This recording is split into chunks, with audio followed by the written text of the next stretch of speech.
Retenez que tout c'est à base de manioc. Mais la suprématie du Japon, c'était à cause du sabre. Les Japonais manipulaient le sabre et devant le sabre, ni les Chinois, ni les Coréens, personne ne pouvait résister. C'est ce qui a fait la puissance du Japon. Mais si nous entrons dans les domaines des arts martiaux, vous allez vous rendre compte que les arts martiaux, en réalité, ce sont des disciplines de guerre. Art martial, attrait à la guerre. La Chine, la Corée étaient sous domination japonaise. Vous comprenez? Les Coréens aussi étaient là. Les grands maîtres, dont le président Deschamps venait de citer, il a observé les manières d'agir des autres et il a conçu les Tangshu. Il n'était pas les seuls, les Tangshu n'étaient pas l'unique art martial pratiqué par les Coréens. Il y avait tant d'autres. Konokon, Akinkon, Mumukon, etc., etc. Alors, en 1961, le gouvernement coréen a décidé d'unifier toutes ces variantes en une seule discipline qu'on appelait taekwondo. C'est ce que pratiquait en Corée du Sud, en Corée du Nord et puis un peu partout ailleurs. Mais les autres qui voulaient conserver leur identité ont quitté la Corée, ont déplacé vers le Tchad et puis ailleurs. Ils ont conservé le Tangshudo, puisque quand le gouvernement prend la décision pour dire qu'il n'y a que le taekwondo, ils se sont dit non, non, non, nous ne devons que regarder notre racine traditionnelle. Et c'est comme cela qu'il y a le Tangshudo. Le Tangshudo qui est la main chinoise, la main de la Chine, le chemin de la main de la Chine. J'ai essayé de remonter l'espace du temps passé pour que vous puissiez saisir dans quel contexte il y a eu toutes ces diversités des arts martiaux. Alors, maintenant, vous allez me poser la question de savoir. Le Tangshudo, finalement, c'est quoi le Tangshudo? Les combats avec la main. Les combats en utilisant la main. Mais les combats dans les arts martiaux, il n'y a pas que la main. Il y a les techniques de pied, il y a les techniques de blocage. Toutes ces techniques de base sont, à part certaines variantes, mais elles sont presque les mêmes avec le taekwondo, avec le karaté-do, avec le goju. Cela signifie qu'un pratiquant de karaté peut bien se retrouver dans le tangshudo. Un pratiquant de taekwondo peut également se retrouver dans le tangshudo, à condition d'être attentif au règlement et d'être attentif aux différentes variantes. Sinon, vous allez confondre. Je donne à titre illustratif. En karaté-do, le coup de poing au visage est permis. En tangshudo aussi c'est permis. Mais en taekwondo, ce n'est pas permis. Les coups de pied au dos. En taekwondo, c'est permis. En tangshudo, c'est permis. Sauf, je ne sais pas si au niveau du karaté-do, on a changé, mais en tout cas, à une certaine époque, les coups de pied au dos n'étaient pas admis en karaté. Vous voyez? Alors, si vous êtes dans l'une ou l'autre discipline que vous venez dans le taekwondo, l'intelligence est la même. Il faut être attentif au règlement, il faut être attentif au nord. Alors, maintenant, j'ai saisi aussi cette occasion, puisqu'au début, on a prié ici. Mais les gens n'ont jamais fait de recherches. Les Juifs ont fait aussi leurs arts martiaux. C'est gardé secret. Devant Goliath, David avait appliqué les techniques de l'art martial juif, gardé secret. Gédéon, pour affronter ses ennemis, avait fait application des arts martiaux juifs, gardé secret. Et aujourd'hui, les Juifs ou Israël fait trembler presque toutes les nations. Il a aussi des arts martiaux gardés secrets.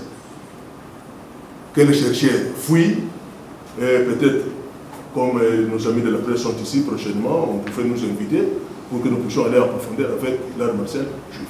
Alors, en ce qui concerne les tangshudo, comme je dis, ces variantes-là, ces variantes des tangshudo avec les autres disciplines seront mieux saisies quand Maître Bernard Mukoko va intervenir pour parler de l'arbitrage et d'autres nuances. À ce moment-là, vous pouvez épingler les autres nuances. Mais, grosso modo, comme je l'ai dit, ce sont des disciplines des arts martiaux qui sont ici qui ont la même racine.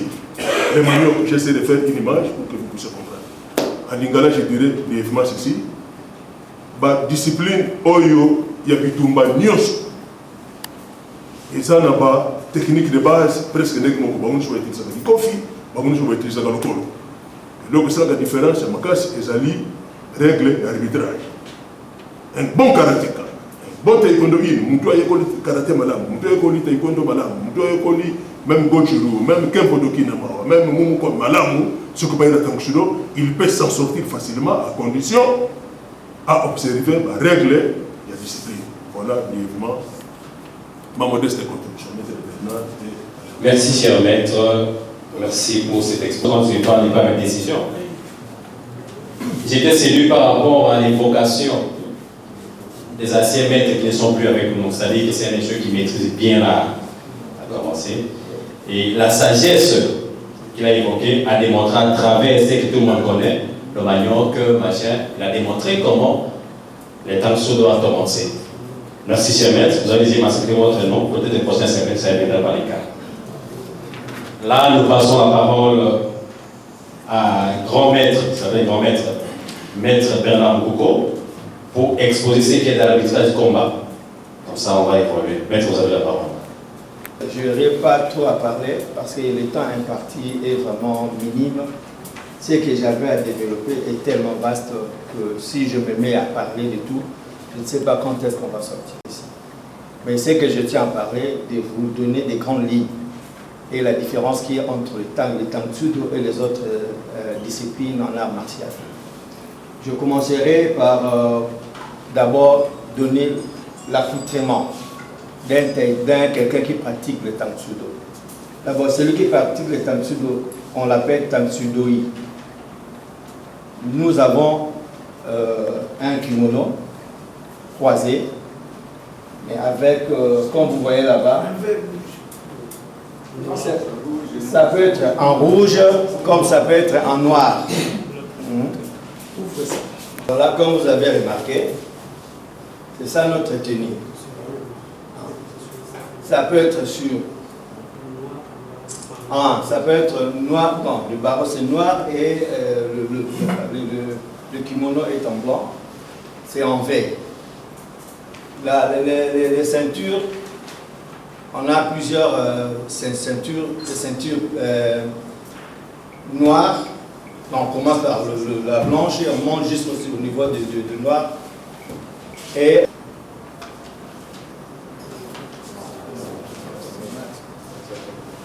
bon, c'est ça la différence du point de vue accoutrement avec d'autres disciplines. Tu peux disposer. Et de deux, je voulais savoir, vous présenter du point de vue arbitrage.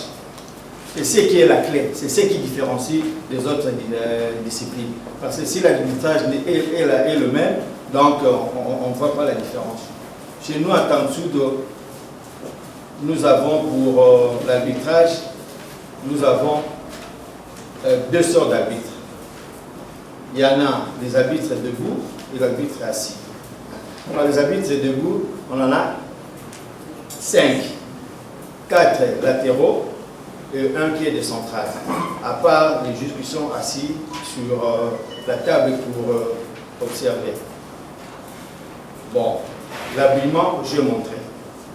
Les combattants, quand ils se présentent sur l'aire de combat, ils sont munis de leur kimono avec un casquette. Il y a le mannequin là-bas. Vous voyez le casquette, le gant. Ça c'est pour le... Il y a le junior. En GP, il y a des catégories junior et catégorie amateur.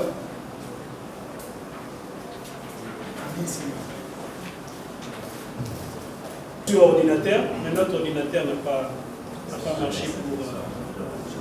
Non. Non, c'est une intervention. Je réponds au nom de Baïgon Bombomba, ceinture noire, 6e dame de karaté, ceinture noire, 1re dame du judo, ceinture rouge de Koryokon à l'époque, ancien champion de boxe, aujourd'hui président de la Fédération congolaise d'arts martiaux mixtes, communément appelée MMA.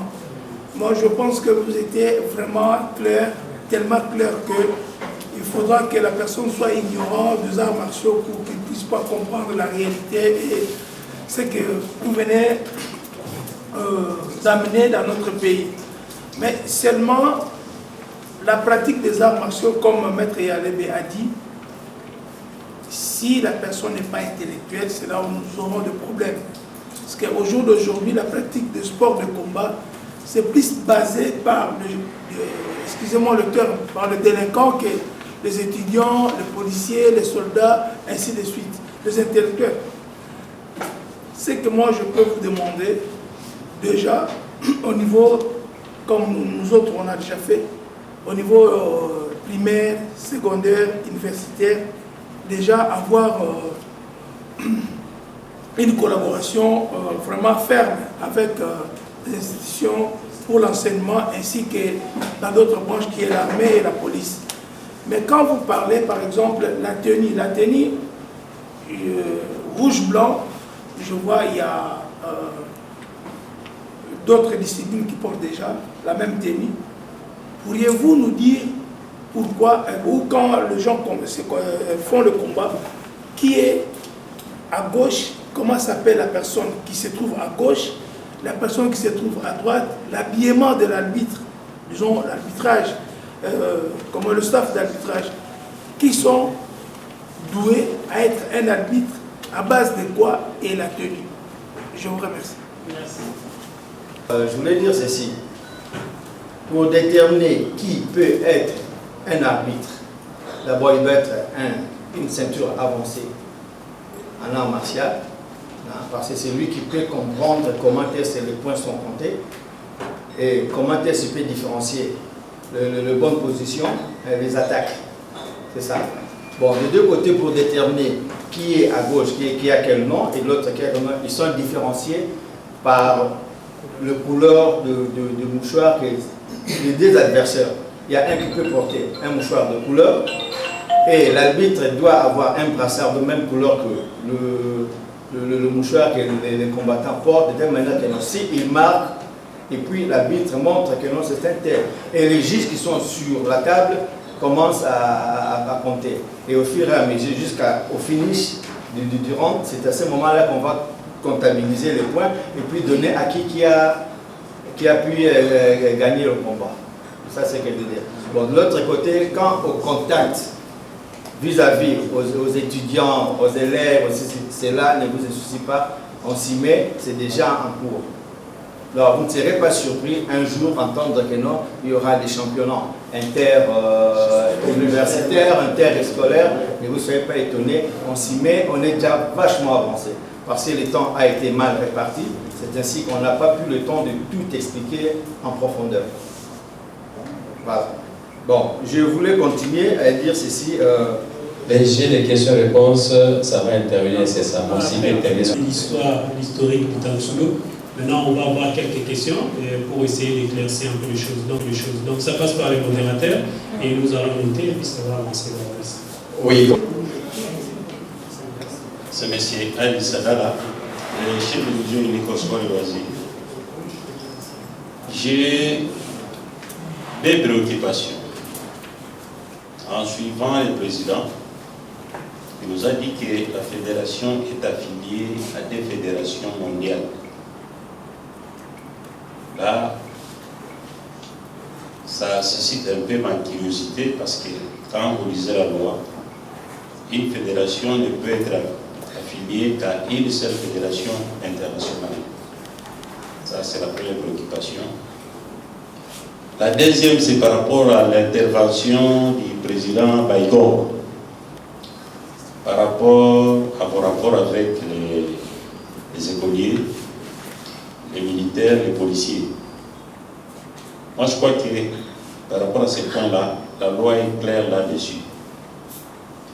La loi a prévu des groupements sportifs particuliers avec lesquels vous êtes obligés de créer des relations affinitaires par rapport aux disciplines qui vont se pratiquer. Donc, C'est pour dire que ça va aller de soi-même.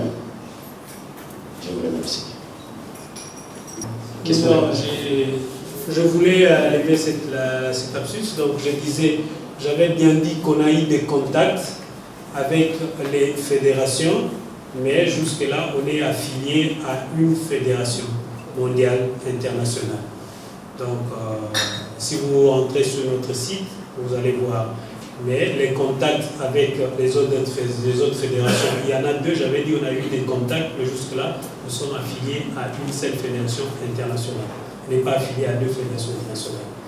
Et nous allons certainement observer, parce qu'il y a une fédération qui, effectivement, comme la loi le dit, qui nous a dit si vous êtes affilié à l'autre, vous ne pouvez pas être affilié à l'autre. Donc nous sommes en train d'observer parce que nous voyons sur quelle étendue grande qui est pratiquée, affiliée par une fédération où nous pouvons nous affilier, parce que nous savons que les deux fédérations sont divisées l'une vers l'Asie et l'autre vers l'Orient. Et pour l'instant, c'est dans l'observation, mais nous sommes déjà affiliés à une fédération internationale, où je suis reconnu comme président, effectivement, en RDC. Voilà. Merci. Que vous êtes administratif dans le sport, et nous avons toujours besoin de vous pour nous apprendre beaucoup de choses. Nous allons certainement dans les disciplines ou les organisations qui sont des affinités comme l'armée, la police et tout. Donc nous allons encore nous rapprocher de vous pour avoir beaucoup des éléments pour essayer à faire asseoir notre discipline. Merci. Encore une question? Moi, c'est Maître Brice Tamumbana, qui est ceinture noire 4e dans le karaté. Bon, mon intervention, c'est beaucoup plus technique. Je vais par là dire que, pour donner plus de précision, Maître Yadé Pac était allé avec ça, mais d'une manière rapide, et puis l'auditoire n'a pas bien saisi. Moi, je suis karatéka, ceinture noire 4e blanc, je vais le dire. Mais, à une époque là, à l'IG Inter, vous comprenez? Karatéka, c'est tout notre méthode diplômé. J'arrive à l'institut, je trouve un club de taekwondo. Bon, il a évolué à Panda, je le connais, des champions 2 fois, tout ça, tout ça. Pour moi, avec mon orgueil de karaté, tous les karatékas, ils sont tous orgueilleux. Surtout, donc là, vous comprenez, lui, il ne badine pas avec lui. Donc je me suis dit, mais comment je vais faire? Et à deux, c'est mercredi comme ça. Après le cours, les gens partaient avec des kimonos, tout ça. Je suivis un petit karatéka là. D'ailleurs, la salle là, des bassins là, tout ça. Dans la piscine là. C'était un taekwondo. Mais moi, j'ai envie de faire. Qui doit acheter? Moi, le taekwondo là, ces gens là, ils ont des coups de pied. Moi, non, c'est la brutalité, la drogue, tout ça. Je vais essayer. Mais quand je suis entré, j'ai vite compris que comme Maître Lévé le dit là, que les maniocs, donc ce qu'on appelle c'est quoi là? Manioc, et puis, Botiba, des choses comme ça.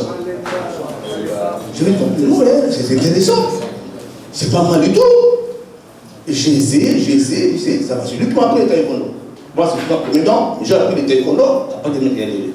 J'étais en 5e en maths physique des humanités. Lui aussi était 6e là. Il a eu comment déjà, le domaine de l'État, il est parti au campus pour évoluer dans le droit et puis de être avocat. Je suis resté maintenant moi-même, c'est tout noir premier temps, mais en karaté. Mais le club taekwondo. Ah, mais comment je vais faire? Moi, je suis karatéka. Ici, c'est le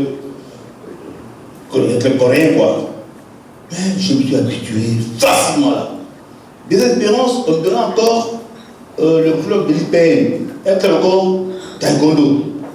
Avec l'expérience que j'ai eue au collège, à la télé, j'ai bien évolué. Donc, c'est pour dire que, c'est pour ça que j'ai dit que mon intervention est plus technique. Pour ceux-là qui croient que, bon, non, moi j'ai fait notre style, comment je vais m'adhérer, et puis, moi je vous dis que c'est juste pour compléter l'intervention du maître LB. Ce n'est que les maniocs, les mêmes arts, il y a des coups de pied, des coups de poing, et tout. Bon. La différence de l'arbitrage, mais c'est la même chose. Donc, expliquez-vous, et puis, on se dit, bon, je ne sais pas, quoi. Merci beaucoup. Merci beaucoup, Maître Louis. Cela nous pousse à vous dire aujourd'hui, et tous nous sommes sur une même base, comme l'a développé les deux maîtres. Donc, aujourd'hui, qu'il n'y ait pas des barrières, qu'il n'y ait pas, et venez pratiquer, faites-vous compétiteurs, et voilà quoi, cela pourrait sourire à chacun d'entre nous dans une ou autre discipline, je crois. Voilà. Je vois, il y a un doigt. Enfin, c'est vrai que ici, on a fini, hein, à l'époque où nous étions jeunes. Bon, je vais seulement faire une chose, je ne suis pas avocat, je suis magistrat, je suis conseiller à la cour d'appel de Kinshasa. Voilà. Et puis, non, j'ai déjà quitté l'intérieur, je suis maintenant à Kinshasa, je suis à la cour d'appel de Matete. Quand vous dites que nous, avec les caractères recueillis, non, je vois mon ami d'enfance qui est là. Peut-être nous, les bandits, Maître Baïko, Maître Mané, nous, ce n'est pas le recueil. Nous, c'est l'humilité. Qu'est-ce que ce soit du taekwondo, qu'est-ce que ce soit du karaté, qu'est-ce que ce soit du judo, l'humilité. Hein? J'ai voulu donner cette position. Les gens veulent être si bon, mais Maître élève n'est pas gagné, lui, il est un méco. Non, ça, c'est Bandalou. Merci beaucoup. Oui. Bonjour à tous. Je m'appelle Maître Manzambi, Motorse. Cinquième dan en karaté, troisième dan en judo self-défense. Je voulais dire ceci. Nous avons entendu que le président disait qu'il y a le problème de manioc. Bien sûr, le manioc fait nous produire beaucoup de choses. Alors, en plus de ça, le karaté, moi je sais que le karaté, il y a les noms, c'est comme moi j'ai fait la Shotokan. Vous donnez les coups de pied devant, on appelle le maïdéri. Quand vous venez chez les choréocones, c'est Abshaki, Yopshaki, tout comme ça. Je ne sais pas, après les techniques de combat pour les tanks solo, nous aurons vraiment des appellations. Auparavant, dans le temps, il y avait le style Shotokan. Moi que je connaissais, que je savais. Mais il y a les choréocones, Gojo-Ryu, tout comme ça vraiment, bon, c'est comme ça. C'est comme la manière qu'on nous a donné, nous a dit. Bon, moi je préfère bien, je dis ceci. Et souvent, moi je vois les sports comme le karaté dans notre pays, seulement le football. Nous négligeons, puisque quand on va faire soit les combats, on ne gagne rien, il y a des fois on vous donne les transports, on ne gagne rien là-dedans. Alors je préfère bien, en tout cas, qu'on puisse organiser ça, si je ne sais pas si nous tous, que tu sois des Shotokan, que tu sois des choréocones, que nous puissions pratiquer ces sports. Alors les noms aussi, nous avons besoin des noms de techniques, de combats, du consort, comment on peut les appeler. Merci beaucoup. Merci. Une petite activité à la fin de notre manifestation par rapport au temps qui nous est imparti. Il faut dire que nous sommes aujourd'hui à l'étape de formation de formateurs. Donc nous sommes en train de former les formateurs et nous avons besoin de tous ces ceintures noires avancées qui peuvent se rapprocher de nous. Donc nous sommes en train d'agrandir notre dojo à l'école Saint-Cassien de Bandal et nous demandons à tous ceintures pratiquants au niveau supérieur de venir nous rejoindre pour pratiquer cette nouvelle discipline. Et cela peut facilement, en un petit temps, permettre à ce que le déploiement de la discipline sur toute l'étendue de la République soit effectif et aussi à ce que cette discipline soit transmise rapidement aux jeunes pour que ça puisse prendre son ampleur rapidement. Je sais qu'à l'époque, ça faisait un peu beaucoup de temps parce qu'il fallait attendre soit qu'un expert arrive. Aujourd'hui, nous avons la possibilité d'avoir tout ce qui est comme support et après 2 ou 3 mois, je crois, ou 4 mois, nous aurons ces supérieurs formés comme des formateurs qu'on va déployer et nous aurons l'opportunité d'avoir un expert qui va venir sur place pour confirmer et faire la remise à niveau de ce que nous aurons déjà appris ici et ça pourra facilement et rapidement étendre la discipline sur toute la République. Donc nous invitons tout le monde, comme je dis qu'il n'y a pas de barrière, venez et nous allons nous compléter. Voilà, merci. S'il y a encore. Bonjour, je me présente, je suis Christophe Okido. Contrairement au maître, moi je suis nul, je n'ai pas de ceinture noire, rien du tout. Et voilà, j'ai eu la chance, lorsque la délégation était partie en Inde, moi j'étais là, et d'ailleurs ça c'est Montourno. Et je vis dans mes propres yeux, j'étais vraiment épaté. Et c'est alors que je me suis dit, parce que j'ai fait un mois là-bas, et j'ai eu la ceinture blanche. Bon, je sais que déjà, bon, mais c'est ça, en taekwondo. Mais ma question est si ça va dépendre de l'autre kilomètre. Quel est le dispositif que vous avez pris pour que cette discipline ne tombe pas entre les mains des délinquants? Parce que c'est ça, c'est là où il y a les problèmes. Aujourd'hui, on est RDC, précisément à Kinshasa, on a des Koulouna.